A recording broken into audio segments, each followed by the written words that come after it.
मैं आज कई पत्रकार बंधु होंगे जो रहे नहीं होंगे, लेकिन मेरे लिए जैसा ये सदन छोड़ना भावुकपन है, मैं पक्का मानता हूं इन पत्रकार बंधुओं के लिए भी ये सदन छोड़ना उतना ही भावुकपन होगा, क्योंकि इनका लगाव हमसे भी ज्यादा रहे। कुछ तो पत्रकार ऐसे होंगे जो हम लोगों की टर्म से भी समय है उन्होंने काम किया होगा।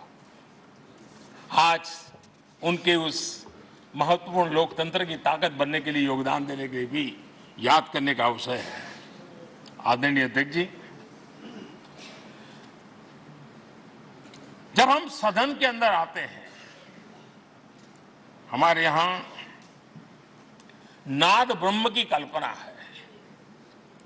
हमारे शास्त्रों में माना गया है किसी एक स्थान पर अनेक बार एक ही लय में उच्चारण होता है तो वो तपोस्थली बन जाता है, उसके एक पॉजिटिव वाइब होते हैं। नाद की एक ताकत होती है जो स्थान को सिद्धि स्थान में परिवर्तित कर देती है। मैं मानता हूं ये सदन भी उस 7,500 जनप्रतिनिधियों के द्वारा बार बार जो शब्द गूंजे हैं, जो वाणी यहां गूंजी है, उसने इस सदन में हम बैठकर आगे चर्चा करें या ना करें, लेकिन इसकी गूंज इसे तीर्थ क्षेत्र बना देती है।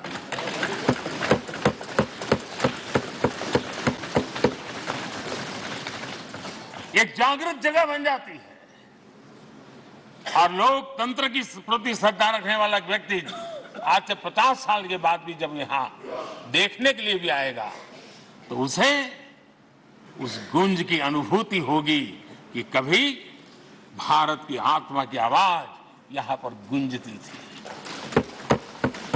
और इसलिए अध्यक्ष महोदय, ये वो सदन है जहां कभी भगत सिंह, बटुकेश्वर दत्त, उन्होंने अपनी वीरता सामर्थ्य से अंग्रेज सल्तनत को जगा दिया था बम का धमाका करके। वो बम की गूंज भी जो देश का भला चाहते हैं उनको कभी सोने नहीं देती। आदरणीय अध्यक्ष जी, ये वो सदन है जहां पंडित जी को इसलिए भी याद किएगा, अनेक बातों के लिए याद किएगा, लेकिन हम जरूर याद करेंगे इसी सदन में पंडित नेहरू का at the stroke of midnight की गूंज हम सबको प्रेरित करती रहेगी। और इसी सदन में अटल जी ने कहा था, वो शब्द आज भी गूंज रहे हैं इस सदन में, सरकारें आएगी जाएगी, पार्टियां बनेगी बिगड़ेगी, लेकिन ये देश रहना चाहिए।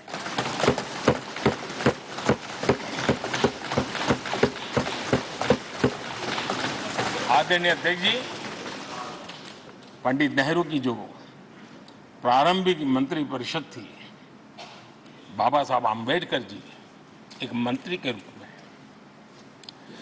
दुनिया की बेस्ट प्रैक्टिसेस भारत में लाने पर बहुत जोर दिया करते थे।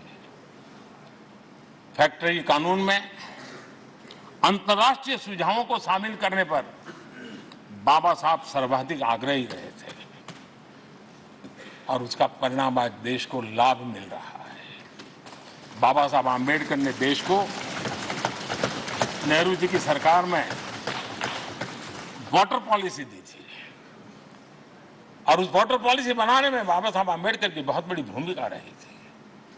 आदरणीय अध्यक्ष जी, हम ये जानते हैं कि भारत में बाबा साहब आम्बेडकर एक बात हमेशा कहते थे कि भारत में सामाजिक न्याय के लिए भारत का औद्योगिकरण होना बहुत जरूरी है, क्योंकि देश के दलित पिछड़ों के पास जमीन ही नहीं है, वो क्या करेगा? औद्योगिकरण होना चाहिए।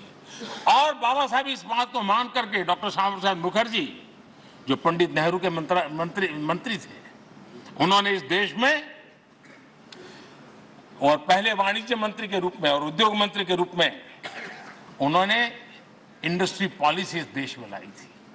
आज भी कितनी ही इंडस्ट्री पॉलिसी बने, लेकिन उसकी आत्मा वही होती है जो पहली सरकार के थी, और उनका भी बहुत बड़ा अहम योगदान रहा था।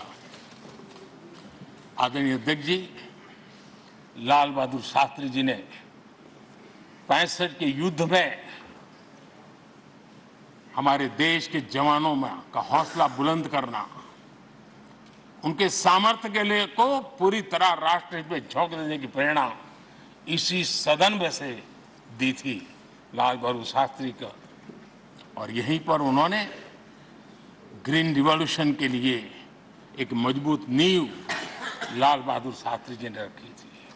आदरणीय अध्यक्ष जी, बांग्लादेश की मुक्ति का आंदोलन और उसका समर्थन भी इसी सदन ने इंदिरा गांधी के नेतृत्व में किया था। यही